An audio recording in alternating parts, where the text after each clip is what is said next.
Hello everybody, today we are going to learn about contingent contract. आज हम लोग जानेंगे कि कंटिंजेंट कॉन्ट्रैक्ट होता क्या है।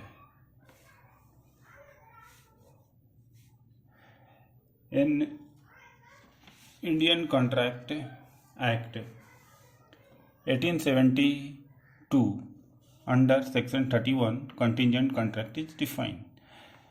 इंडियन कॉन्ट्रैक्ट एक्ट 1872 है, उसके सेक्शन 31 में कंटिंजेंट कॉन्ट्रैक्ट को डिफाइन किया गया है, जिसमें ये बताया गया है कि कंटिंजेंट कॉन्ट्रैक्ट क्या होता है, इसके कौन कौन से कैरेक्टरिस्टिक हैं, इनके बारे में under Indian contract act define किया गया है। तो एक कंटिंजेंट कॉन्ट्रैक्ट क्या होता है? एक contingent contract is a contract to do or not to do something if some event collateral to such contract does or does not happen। एक कंटिंजेंट कॉन्ट्रैक्ट एक ऐसा कॉन्ट्रैक्ट होता है जिसमें किसी चीज़ के होने और नहीं होने से संबंधित है। इफ द इवेंट, जो भी इवेंट होगा वो कॉन्ट्रैक्ट मेन कॉन्ट्रैक्ट के कोलेटरल होगा कि वो होगा या नहीं होगा, डज और डज नॉट हैपन।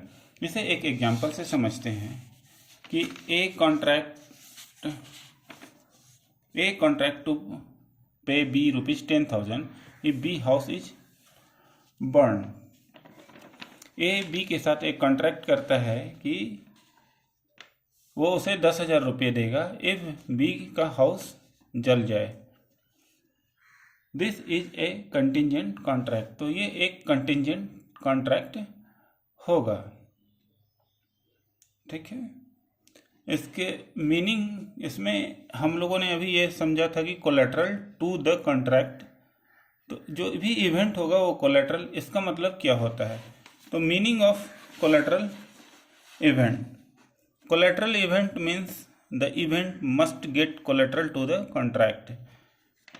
तो जो भी कोलेटरल इवेंट होगा वो, इसका मतलब ये होगा कि वो जो इवेंट है वो कॉन्ट्रैक्ट के साथ कोलेटरल होगा। इसका मतलब ये होता है, it means that the event must be independent and not to be a part of the consideration. तो जो इवेंट होगा वो इंडिपेंडेंट होगा, वो कंसिडरेशन का पार्ट नहीं होगा। जैसे कि हम लोगों ने इससे पहले कंसिडरेशन में और उसके सारे एसेंशियल एलिमेंट्स के विषय में हम लोगों ने जाना था। तो अगर आप किसी भी पर्सन को अगर किसी भी तरह कन्फ्यूजन है तो हम मेरे पिछले वीडियो में कंसिडरेशन एवं उससे रिलेटेड जितने भी थिंग्स हैं उसके विषय में जान सकते हैं। तो जो कंटिंजेंट कॉन्ट्रैक्ट है वो, उसका जो कोलेटरल इवेंट होगा वो कंसिडरेशन का पार्ट नहीं होगा। इसे एक एग्जांपल से समझते हैं कि A promise to B ₹10,000। A B को प्रॉमिस करता है कि वह उसे 10,000 रुपये देगा if B house is burn, अगर बी का घर जल जाता है। Is a contingent contract because the liability of A arises only when B house is burn. ये इस एग्जाम्पल में जो ए और बी के साथ एक कॉन्ट्रैक्ट हो रहा है वो एक कंटिंजेंट कॉन्ट्रैक्ट है, क्योंकि ए की लिएबिलिटी तभी होती है जब बी का घर जल जाएगा। This is an event collateral to the main contract. तो इस तरह का जितने भी इवेंट होता है वो कॉन्ट्रैक्ट, जो मेन कॉन्ट्रैक्ट है उसके कोलेटरल होगा। बिकॉज, क्योंकि the burning of B house is not the performance required from B under the contract. तो बी का घर का जलना वो बी के इच्छा के अनुसार नहीं है, क्योंकि बी की ऐसी चाहत भी नहीं रखता कि वो उसका घर जल जाए। और nor is the consideration obtained from B, और बी ऐसा भी इच्छा नहीं रखता कि वो 10,000 रुपया मीन्स कंसिडरेशन पाने के लिए वो अपना घर को जला दे। तो घर का जलना एक इंडिपेंडेंट इवेंट होगा। तो इस तरह के जितने भी इवेंट इंडिपेंडेंट इवेंट होंगे वो कोलेटरल होते हैं मेन कॉन्ट्रैक्ट के। तो जिस तरह हम लोगों ने कुछ इंश्योरेंस के एग्जाम्पल से में देखे होंगे अपने आसपास की होने वाले घटनाओं में, कि जो भी जितने भी इंश्योरेंस के एग्रीमेंट होते हैं, तो एक पर्सन का एक किसी इंश्योरेंस कंपनी के साथ एक तरह का एग्रीमेंट करता है कि वो उसका कार अगर किसी एक्सीडेंट में डैमेज हो जाता है तो इंश्योरेंस कंपनी है उसके बिहाफ में पे करेगी। एक पर्सन जो है वो इंश्योरेंस कंपनी को प्रीमियम पे कर देता है और उसके बदले में जो इंश्योरेंस कंपनी है वो एश्योरेंस देती है कि अगर वो किसी भी तरह का डैमेज होगा तो उसके लिए वो उसका मुआवजा पे करेगी। तो यहाँ पर एक इवेंट की बात हो रही है। इवेंट क्या है? एक्सीडेंट के थ्रू डैमेज होना। तो जो पर्सन है उसका कभी ये इच्छा नहीं रहेगा कि उसका जो कार या गाड़ी है वो डैमेज हो किसी एक्सीडेंट में। तो इस तरह का जो इवेंट है वो एक इंडिपेंडेंट इवेंट है। और दूसरा यह भी इच्छा नहीं रहेगा कि वो जो डैमेज का जो मुआवजा है उसे पाने के लिए वो अपने गाड़ी का एक्सीडेंट करके डैमेज करे। तो इस तरह का जो इवेंट है वो एक इंडिपेंडेंट इवेंट है और इस तरह के जो इंडिपेंडेंट इवेंट होते हैं उसे ही कोलेटरल इवेंट कहते हैं। इसके बाद हम लोग देखते हैं कि कैरेक्टरिस्टिक ऑफ कंटिंजेंट कॉन्ट्रैक्ट क्या होता है। तो what are the characteristic of contingent contract? एक कंटिंजेंट कॉन्ट्रैक्ट के क्या क्या कैरेक्टरिस्टिक है? तो पहला, the contingent contract is performance based on the occurrence and non occurrence of the particular event. जो जितने भी कंटिंजेंट कॉन्ट्रैक्ट होंगे उसका जो परफॉर्मेंस है वो किस चीज़ पर बेस्ड होगा? किसी पर्टिकुलर इवेंट के अकरेंस एंड नॉन अकरेंस पर वो बेस्ड होगा। तो किसी भी पर्टिकुलर इवेंट का होना या न होने का जो परफॉर्मेंस होता है वो कंटिंजेंट कॉन्ट्रैक्ट का एक कैरेक्टरिस्टिक होता है। Second, the uncertainty of event has significance in a contingent contract. This uncertainty means that there should be non-surety on the happening and non-happening of the event. तो किसी भी कंटीजेंट कॉन्ट्रैक्ट का ये एक इम्पॉर्टेंट कैरेक्टरिस्टिक होगा कि जो events होंगे जितने भी वो अनसर्टन होंगे। यहाँ पे अनसर्टन का मतलब ये है कि वो इवेंट हो भी सकता है और नहीं भी हो सकता है। इस बात की कोई श्योरिटी नहीं है कि वो होगा ही या नहीं ही होगा। इसके बाद थर्ड है, the event must get collateral to the contract. It means that the event must be independent and not be a part of the consideration. तो कंटीजेंट कॉन्ट्रैक्ट का तीसरा इंपॉर्टेंट कैरेक्टरिस्टिक क्या है कि जितने भी इवेंट होंगे वो कोलेटरल होंगे मेन कॉन्ट्रैक्ट के। इसका मतलब ये होता है कि वो इवेंट इंडिपेंडेंट होगा और वो कंसिडरेशन का पार्ट नहीं होगा। तो तीन कैरेक्टरिस्टिक हो गए कंटीजेंट कॉन्ट्रैक्ट के। तो occurrence and non occurrence of particular event, किसी चीज़ के होने और न होने का बात होगा। एक अनसर्टेनिटी होगा और इसका कोई नो श्योरिटी, इसका कोई भी श्योरिटी नहीं होगा कि ये होगा या नहीं होगा। और थर्ड, कोलेटरल होगा, जो इवेंट होगा वो कोलेटरल होगा। इसके बाद हम लोग देखते हैं कि रूल्स रिगार्डिंग कंटीजेंट कॉन्ट्रैक्ट क्या क्या है। एक कंटीजेंट कॉन्ट्रैक्ट के लिए क्या क्या रूल्स होते हैं? तो very first, the happening of future uncertain event. किसी भी कंटीजेंट कॉन्ट्रैक्ट के लिए क्या है कि वो फ्यूचर अनसर्टेन इवेंट, जो अनिश्चित इवेंट है फ्यूचर में होने वाला, उसका होना। Contract contingent upon the happening of A future uncertain event can not B imposed by law unless and until that event has happened. तो किसी भी कंटीजेंट कॉन्ट्रैक्ट में किसी भी फ्यूचर अनसर्टेन इवेंट का होना वो इन्फोर्स्ड नहीं किया जाएगा लॉ के द्वारा जब तक कि वो घटित नहीं हो जाता है, until that event has happened. इसे एक एग्जांपल से समझते हैं। A make a contract with B to sell a horse to B at a specific price. If C to whom the horse has been offered refuse to buy it. A B के साथ एक contract करता है कि वह उसे अपना घोड़ा बेच देगा किसी निश्चित प्राइस पे, अगर इफ़ सी, जिसे कि ये घोड़ा पहले से ही ऑफर किया गया है खरीदने के लिए, अगर वो उसे खरीदने के लिए रिफ्यूज कर देता है तो ही वो बी को अपना घोड़ा बेचेगा। तो यहाँ पे तीन लोगों की बात हो रही है, A B C. A already B के साथ एक ऑफर हो चुका है ए और ए सी के बीच में। अगर ए का ऑफर सी रिजेक्ट कर देता है तभी है कि ए बी के साथ ऑफर होगा और एग्रीमेंट में इन्वॉल्व होगा। ए बी के साथ कॉन्ट्रैक्ट में इन्वॉल्व है। तो this contract can not be enforced by law unless and until C refuse to buy the horse.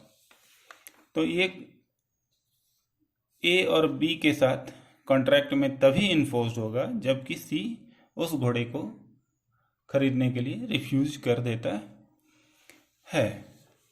तो यहाँ पर हम लोगों ने देखा कि future uncertain event can not be enforced by law unless and until that event was happened.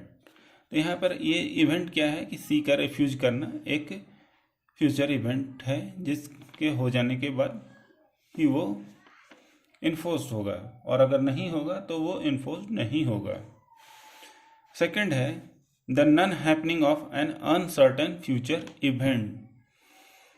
इससे पहले हम लोगों ने देखा था happening of future uncertain event, किसी भी फ्यूचर अनसर्टन इवेंट के होने का। और यहाँ पे क्या है, non happening of uncertain future event, किसी भी अनसर्टन फ्यूचर इवेंट का नहीं होना।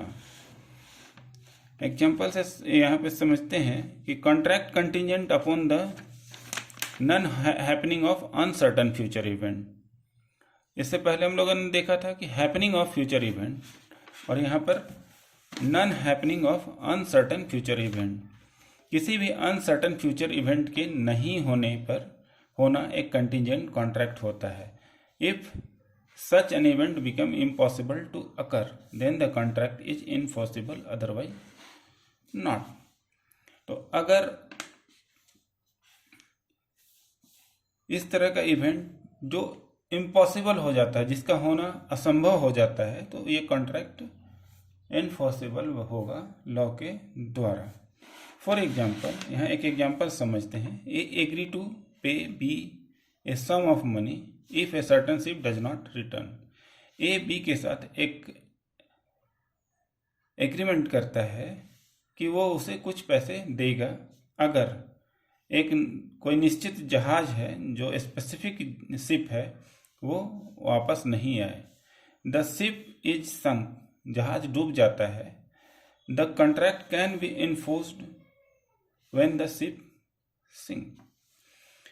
तो जहाज डूब जाता है तो इसकी पॉसिबिलिटी हो जाती है कि शिप डज नॉट रिटर्न, क्योंकि बीच समुद्र में अगर जहाज डूब गई है तो उसका फिर से वापस किनारे में आना पॉसिबल नहीं है।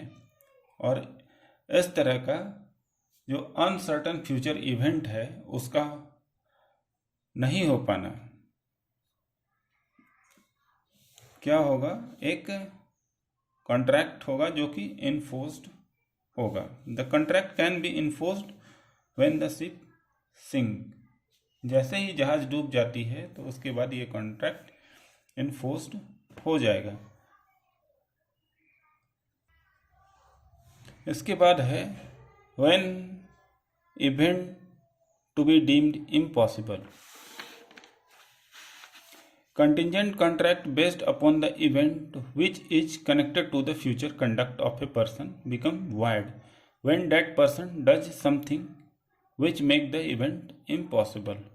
Contingent contract जो कि किसी इवेंट पे बेस्ड है, which is connected जो कि future conduct of a person, किसी भी आदमी के फ्यूचर कंडक्ट पे डिपेंड करता है, वो void होगा जब पर्सन जो व्यक्ति है कुछ ऐसा कर देता है जिससे कि वो इवेंट है वो इम्पॉसिबल हो जाता है। तो ये कंटिजेंट कॉन्ट्रैक्ट का एक इम्पॉर्टेंट रूल है कि event to be deemed impossible, जो इवेंट है वो ऐसा प्रतीत हो कि वो असंभव है। इसे एक एग्जाम्पल से ज़्यादा क्लैरिटी होगी। P promised to R to pay ₹10,000 if he marry S। P R से प्रॉमिस करता है कि वह उसे 10,000 रुपये देगा अगर वह S से शादी करता है। But S married with A, लेकिन S A के साथ शादी कर लेती है। Due to which R could not marry, जिसके कारण R S के साथ मैरिड नहीं कर पाता। And hence the contract become void, और कॉन्ट्रैक्ट वॉइड हो जाता है। तो यहाँ पे 4 लोग हैं, P, R, S and A। तो पहला क्या है कि P और R के बीच एक एग्रीमेंट होता है जिसमें P उससे कहता है कि उसे 10,000 रुपये देगा। क्यों देगा भाई? देगा इसलिए क्योंकि वो S के साथ शादी कर ले, और S ऑलरेडी A से शादी कर लेती है। तो S और A के बीच में एक मैरिज का रिलेशनशिप, लीगल रिलेशनशिप हो गया है। तो यहाँ पर R S के साथ शादी नहीं कर सकता, तो ये जो भी कॉन्ट्रैक्ट है वो वॉइड होगा। तो यहाँ पे इसलिए नहीं होगा क्योंकि R का S के साथ शादी होना जो एक इम्पॉसिबल इवेंट के जैसा हो जाता है। नेक्स्ट है the happening of an event with in a fix time. किसी भी इवेंट का किसी निश्चित समय में होना। In a contingent contract, if the event happen within the allotted period of time, then the contract is enforceable। अगर कोई भी contingent contract में कोई भी event है, वो allotted time period माने दिए गए जो भी टाइम, समय की सीमा तय की गई है उसके अंदर में वो घटित हो जाता है, हैपन होता है, तो देन द कॉन्ट्रैक्ट इनफोर्सेबल होगा। इफ सपोज टाइम लैप्सेस और before the time happening of event become impossible, then the contract become void. अगर दिए हुए टाइम या टाइम का लैप्स करना या उस दिए हुए टाइम के पहले जो इवेंट का होना असंभव हो जाता है तो ये कॉन्ट्रैक्ट वॉइड होगा। For example, A promised to pay B a sum of ₹10,000 if a certain ship returned within a year। A B से प्रॉमिस करता है कि वह B को 10,000 रुपये देगा if अगर कोई जहाज वो 1 साल के अंदर वापस आ जाए। The contract may be enforced if the ship return with in a year. Contract enforceable होगा अगर वो जहाज 1 साल के अंदर वापस आ जाता है। And it will be void if the ship burn with in a year. और ये void होगा अगर वो जहाज 1 साल के अंदर जल जाता है या डूब जाता है, तो ये void होगा। इसके बाद है impossible event. In a contingent contract when the event is impossible then it is void। किसी भी कंटिजेंट कॉन्ट्रैक्ट में जब इवेंट है इम्पॉसिबल हो जाता है तो वो void होगा। Whether the impossibility of event is known or not known to the party at the time when the agreement is made. तो जो इवेंट इम्पॉसिबल हो गया है वो जो 2 पार्टियों के बीच में कॉन्ट्रैक्ट हो रहा है उन्हें पता है या नहीं है, तो ये एग्रीमेंट void होगा। इसे एक एग्जांपल से समझते हैं कि A एग्री टू पे B ₹10,000 if B will marry A's daughter C। A B को 10,000 रुपये देगा अगर B शादी करेगा A की बेटी से। C was dead at the time of agreement, this agreement is void। तो C जो A की बेटी है वो एग्रीमेंट के टाइम में ही किसी कारणवश मर जाती है, तो ये एग्रीमेंट void होगा। तो इस तरीके से आज हम लोगों ने जाना कि कंटिजेंट कॉन्ट्रैक्ट क्या होता है, कोलैटरल इवेंट क्या होता है, कंटिंजेंट कॉन्ट्रैक्ट के कैरेक्टरिस्टिक कौन कौन से हैं और रूल्स रिगार्डिंग कंटिंजेंट कॉन्ट्रैक्ट कौन कौन से हैं। तो आज के लिए बस इतना ही। नेक्स्ट क्लास में हम लोग फिर एक नए टॉपिक के साथ मिलेंगे। अगर आप लोगों को मेरा ये वीडियो अच्छा लगा हो और इन्फॉर्मेटिव लगा हो तो इसे ज़रूर लाइक और शेयर करें। Thank you.